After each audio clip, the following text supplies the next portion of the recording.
ఓం శ్రీమాత్రే నమః. అందరికీ వసంత నవరాత్రి శుభాకాంక్షలు. అందరికీ ఉగాది శుభాకాంక్షలు. పరాభవనామ సంవత్సర శుభాకాంక్షలు. ఈరోజు ఉదయం సూర్యోదయం పూర్వమే లేచి తేలపంగం నువ్వుల నూనె రాసుకుని తలస్నానం చేయాలి.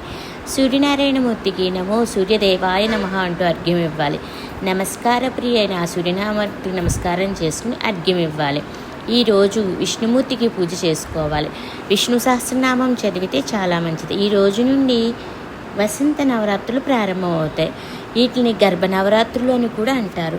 లలితాదేవి నవరాత్రులు అని కూడా పిలుస్తారు. లలితాదేవికి ఒక్కరోజు పూజ చేసినా చాలా మంచిది. లలితాదేవిని ఆసనం చేసుకుని అష్టోత్తరం చదివి లలితా సహస్రనామం చదువుకుంటే చాలా మంచిది. ఈరోజు పాడ్యం నుండి శ్రీరామనవమి వరకు వసంత నవరాత్రులు అని పిలుస్తారు. ఈ నవరాత్రులు ఎవరైతే ఉపవాస దీక్ష చేసి భగవత ఆరాధన చేస్తారో వారి జోలికి అపమృత్యువు కానీ రోగాలు కానీ పీడలు దరిచేరవు అని శాస్త్రవచనం.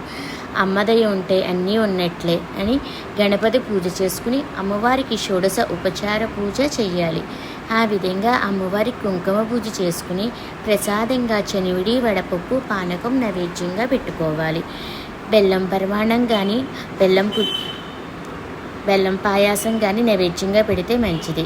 ఈ నవరాత్రులు అమ్మవారికి పసుపు కుంకుమ గాజులు పువ్వులతో పూజించుకోవాలి.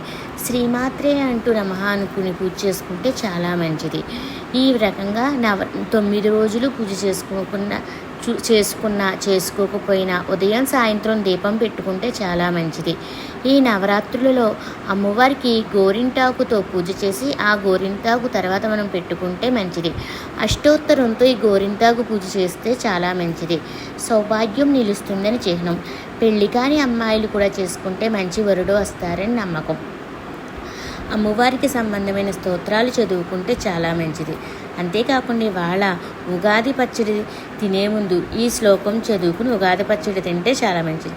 శతాయు వజ్రదేహాయ సర్వసంపత్కరాయ చ సర్వారిష్ట వినాశాయ నింబకం దళభక్షణం.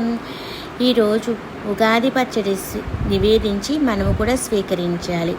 ఈరోజు ఇంటి ముందు ధ్వజారోహణం చేయాలి. అంటే కాషాయ రంగు పతాకం విసరాలి. పంచాంగ శ్రవణం వినాలి. ఈరోజు దేవాలయాలను దర్శించుకుంటే చాలా మంచిది.